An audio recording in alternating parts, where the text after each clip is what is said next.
अस्सलाम वालेकुम, मैं हूँ आमिर खाकवानी। अपने फ़ेसबुक और यूट्यूब चैनल में आपका खैर मकदम। आज के ब्लॉग में 3-4 खबरों जिनका हमें बात करनी है, उनमें अदालतों से मुतल्लिक़ ज़्यादा है। 2 खबरों का ताल्लुक पाकिस्तान तहरीक-ए-इंसाफ से है, इसके बारे में अभी बताते हैं। एक का बुशरा बीबी केस के हवाले से है और एक इंटरेस्टिंग खबर जो है वो भी अदालती मामले में है, उसका हर सबसे ताल्लुक है। सच्ची बात तो ये है कि हर आम आदमी का, हर विक्टिम का जो सिस्टम का निशाना बनता है, उससे वो कंसर्न केस है। और एक इम्पॉर्टेंट दिलचस्प बात है, वो साबिक चीफ जस्टिस अता बंदियाल और एक सुप्रीम कोर्ट की एक और जज के हवाले से, रेफरेंस के हवाले से है। उसमें एक ये खबर है बेसिकली, किसी और रेफरेंस से हम कोट करेंगे उसको। इस पे बात करते हैं, 5-7 मिनट कोशिश करते हैं ख़त्म करें ऐसे। जो नए दोस्त देख रहे हैं, वो चाहें तो चैनल सब्सक्राइब कर लें, अपना फीडबैक दिया करें, अपने कमेंट्स दें, मैं कोशिश करता हूँ सब कमेंट्स का जवाब दूँ। इमरान खान, पहले पाकिस्तान तहरीक इंसाफ की बात करते हैं, इमरान खान केस की। उसमें 2 खबरें हैं। एक तो साइफर केस में, जिसमें इनकी ज़मानत रिजेक्ट की थी स्पेशल कोर्ट के जस्टिस अबुल हसनात जुल्करनैन ने। बड़े वो दावे किया करते थे अपने, पहले कुछ उन्होंने कहा कि मैं दिलावर नहीं हूँ, और उनका तासुर था, देते थे जिस तरह मैं बहुत ही तगड़ा किस्म का जज हूँ। खैर, ज़मानत उन्होंने मुस्तरद कर दी। अब उसकी अपील इस्लामाबाद हाई कोर्ट में की इमरान खान ने, और उसमें दिलचस्प बात यह है कि मखदूम शाह महमूद कुरैशी जो शरीक मुल्ज़म है, एक्यूज़्ड हैं साथ, वो भी वो अपील में नहीं गए, ज़मानत उनकी भी रद्द हुई। पता नहीं, शायद वो भी चले जाएँ मे बी, या इमरान खान को देख रहे होंगे शायद। तो बहरहाल, इमरान खान केस की अब उसकी ज़मानत की दरख्वास्त इस्लामाबाद हाई कोर्ट में सोमवार को रखी गई है, मंडे को 25 को रखी गई है। अब उसमें दिलचस्प बात ये है कि चीफ जस्टिस साहब, हमने देखा है रिसेंट पास्ट में, वो फौरी फैसला करने के इमरान खान की चीज़ों को लटकाते हैं, पेशा दे देते हैं। हुकूमत को जो टाइम मांगती है, बड़ी फ़राख-दिली से टाइम देते हैं, और पता लगता है कि कई हफ्तों तक मुहीत हो गया है, और फैसला करते भी हैं तो महफूज कर लेते हैं। अब देखें, ये ज़मानत पे क्या करते हैं फैसला। बहरहाल, अगर ज़मानत हो जाती है तो एक अहम डेवलपमेंट होगी, रिहाई के इम्कानात पैदा हो जाएंगे। अगरचे केसेस इमरान खान पे बहुत सारे हैं, और हुकूमत के पास बहुत से हरबे होते हैं, जो हम देख रहे हैं आजकल, जिसमें सऊदी परवरदिलाई को रोका हुआ है और चीज़ों को रोका हुआ है। लेकिन बहरहाल, एक डेवलपमेंट होती है, एक फ़तह तो कम अज़ कम इख़लाक़ी होती ही है। अच्छा, दूसरा केस है, वो भी दिलचस्प है। वो अटक जेल से अडयाला में मुंतकली है। अब उसका अंदाज़ा लगाएँ, 5 अगस्त को इमरान खान को गिरफ़्तार किया गया, और अब 25 सितंबर को उसकी पेशी रखी गई, वो भी सोमवार को ही है। यानी आप 1 महीना 20 दिन हो गए हैं, 50 दिन हो गए हैं, और इस्लामाबाद हाई कोर्ट अब ये डिसाइड नहीं कर पाई कि अडयाला में जाना नहीं चाहिए। हालाँकि बिल्कुल सिंपल सी बात है, इस्लामाबाद सेशन कोर्ट का फैसला है। इस्लामाबाद में चूँकि जेल नहीं है, इस्लामाबाद के सारे मुल्ज़िम जो हैं वो अडयाला में जाते हैं। अडयाला में जाना चाहिए, बड़ी जेल है, सिक्योरिटी की ज़्यादा सहूलतें हैं, हर चीज़ उनके पास ज़्यादा है। लेकिन चूँकि अडयाला में बी क्लास सहूलत इमरान खान को देनी पड़ेगी, वहाँ पे मजबूर होके कुछ फैसिलिटेट करना पड़ेगा, अखबार भी और टीवी की इजाज़त भी शायद मिल जाए वहाँ पे। तो इससे बचने की खातिर अटक में उनको भेजा गया कि सख्त गर्मी में, हब्स में, गंदी जगह पे, छोटे से सेल में दलील करने की, ख्वार करने की वहाँ कोशिश की कि जहाँ मुलाकात ही भी ना जा सके। तो वो अभी तक Islamabad high court chief justice साहब बार-बार पूछते हैं, क्या तरीक़ाकार है? अब हाई कोर्ट को, चीफ जस्टिस साहब को तरीक़ाकार नहीं पता चल रहा है कि किस तरह हो। और भाई, सीधी-सी बात है, वो करें, फैसला करें क्विकली, और उसको भेजें, और उनको ये सारे ये जो लेम एक्सक्यूज़ेज़ हैं रिजेक्ट करें। लेकिन हाई कोर्ट अगर फैसला चीफ जस्टिस साहब असल्ट करना चाहें तब, फैसला करने की नियत हो तब होता है ना ऐसा। तो अब इन्होंने डेढ़ महीना नहीं, 50 दिन गुज़ार दिए हैं, और पता नहीं, देखें, शायद मुझे लगता तो ये है कि सितंबर में तो मुझे नहीं लगता फैसला हो, पता नहीं अक्टूबर-नवंबर में। वो किसका इंतज़ार कर रहे हैं, किसी, मैं कुछ नहीं कहना चाहता, फिर तो इन्हें अदालत लग जाती है यहाँ पे। तो बहरहाल, ये दोनों केसेज़ सोमवार को होंगे, मंडे को। देखना ये कि क्या बनता है। बुशरा बीबी केस, वो भी इम्पोर्टेंट है, उसको एफआईए तंग कर रही है। दिलचस्प बात ये है कि हाई कोर्ट में पेंडिंग केस है, और उसके लिए एफआईए फिर उनको तलबी दे रही है। पर किस बात के लिए बुला रहे हैं आप उनको? एक जब हाई कोर्ट में केस चल रहा है तो उससे चलने दें चीज़ों को, फिर सेटल हो जब कोई बात बने।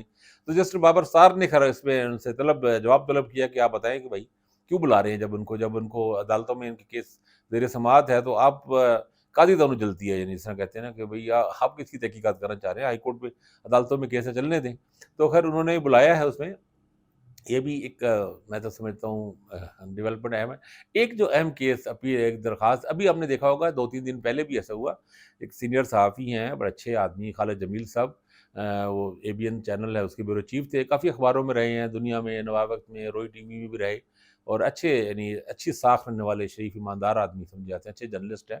उनके एक ट्वीट था, उन्होंने ज़रा थोड़ा-सा तंज़िया तनकीदी ट्वीट किया, वो जो इबाद फ़ारूक के बच्चे की जिस तरह मौत हुई, इसमें हर कोई ज़रा डिप्रेस था, दुखी था। उसमें थोड़ा-सा ज़रा अग्रेसिव हो गया टोन उस ट्वीट की।